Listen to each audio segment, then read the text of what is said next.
I got a spooky story time submission from a woman named Brenda who told me why you should never use a spirit box to communicate with ghosts. So she knew what a spirit box was. She's been into ghost hunting shows for a while. She said she loves ghost hunters, paranormal lockdown, things like that. And so when she stumbled across a spirit box at a yard sale, she was very eager to get it. She knew what it was upon seeing it, even though it was a lot heavier and older than the modern spirit boxes that ghost hunters use. She said she didn't go to this particular yard sale with the hope of finding a spirit box. She just happened upon it. Like, yard sailing was something that her and her daughter did together on the weekends in the summer, so it was just like another normal day for them.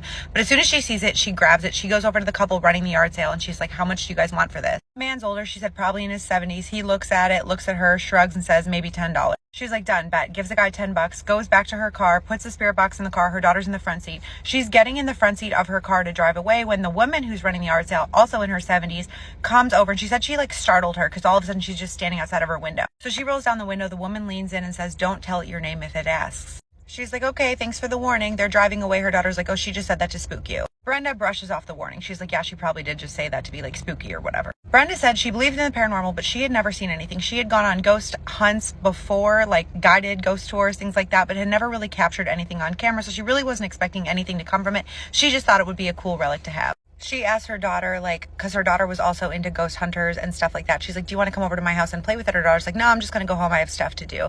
Brenda goes home. She lives alone with her cat. And she decides she's just going to play with it that night. But she makes dinner first. The night goes on. It gets dark. She goes into her bedroom, turns off the lights, closes the door. She said she was using like a small bedside lamp and the glow of her phone screen to illuminate what she was doing. She turns the box on and it's just a burst of static. Like, it scared her because she didn't really expect anything to come through right off the bat. But it's just static, just white noise. So she asks, is anyone here? And there's just static. So she doesn't get anything. So she asks again. She's like, is anyone here?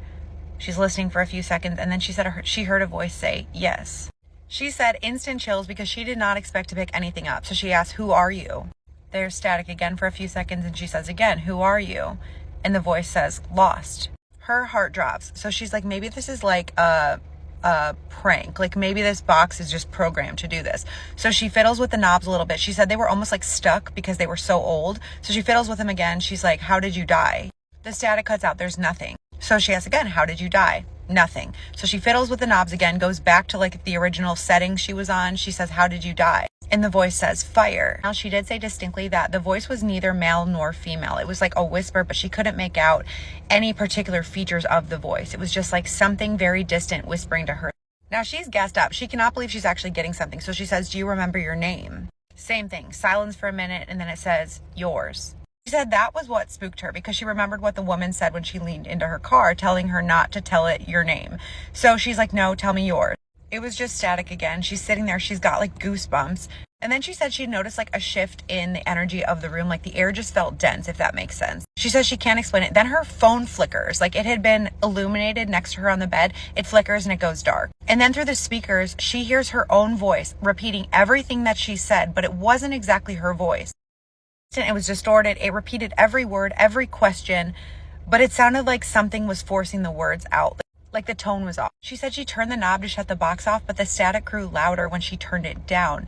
And then she heard her own laughter, but she hadn't laughed at all. So she knew it wasn't a recording, this box playing back what it had listened to. And she said the laughter didn't sound like it was just coming from the box. It sounded like it was coming from every corner of the room all around her. And then it went silent. And she said her ears were ringing from the sudden lack of noise. She puts the box back in the case it came in and puts it in her closet. She's like, I'm done with this. I'm not playing with it anymore. But she said that night when she was sleeping, she was awoken from what sounded like a voice in her room whispering in her ear. The same voice that she had spoken to on the spirit box, whispering, is anyone here? She was like, I'm done. She donated the spirit box to her local thrift store. So I don't know who got it, but a lot of the common threads in these stories, people either find stuff at yard sales and then creepy things happen, or people don't listen to the warnings that other people give them when buying a certain object. So yeah, this is my first spirit box story that I've gotten. So let me know if you have played with one or if you've had any similar experiences. Brenda will be seeing the comments, so let her know if you have any thoughts, and keep sending me your spooky, scary stories. Bruh, I think that was a true story. Yo.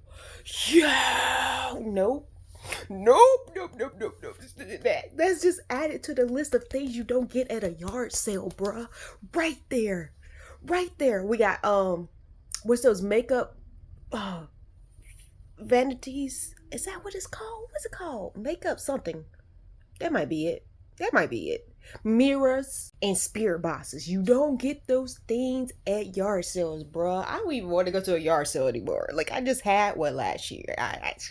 People coming to my yard sale. I don't even want to go to a yard sale anymore. Like, child, that story right there. See, this is the reason I had to take a break, because that did scare me.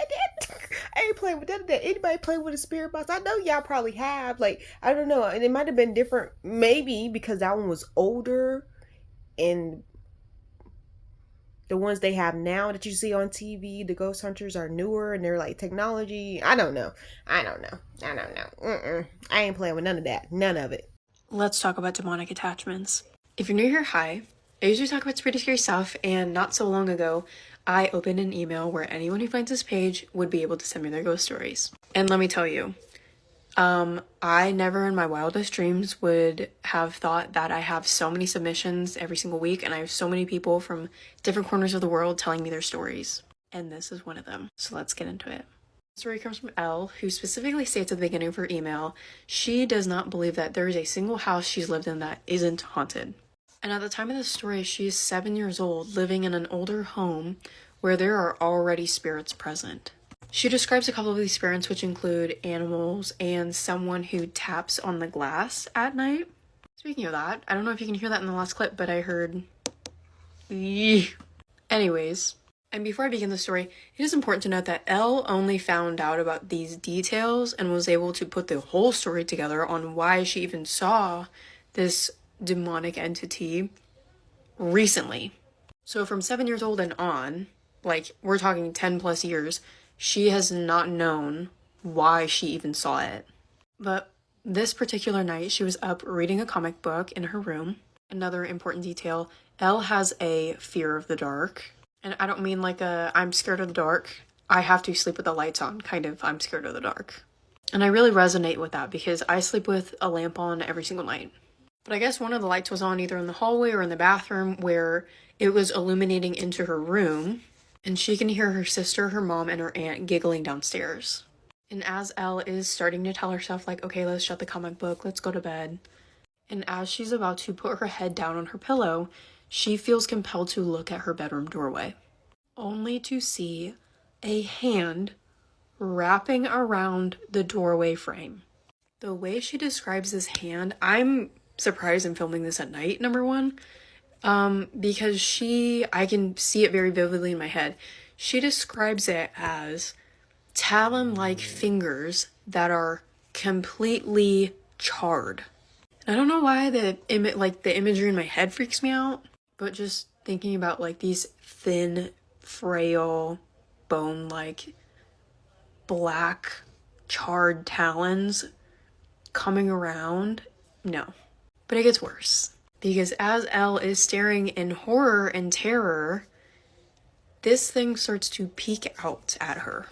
And it has pretty much everything you can imagine something like that looking like. She says it has horns, and it looks thin and starved. And it is abnormally tall. And while they are both looking at each other, Elle finally gets the courage and is like, this is not happening tonight, and pulls her stuffed bear over her face and turns away from the door. And somehow falls asleep, wakes up, it's gone, etc. Fast forward 10 years, her and her sister are conducting a spirit box session in the same house. And her and her sister are being called like terrible names by this entity or presence, and they are just like, well, maybe it's just an angry spirit. And once they had finished the investigation, they're sitting down with each other. They're talking about, things that scared them when they were younger in the house. And Elle brings up this demonic entity that she saw.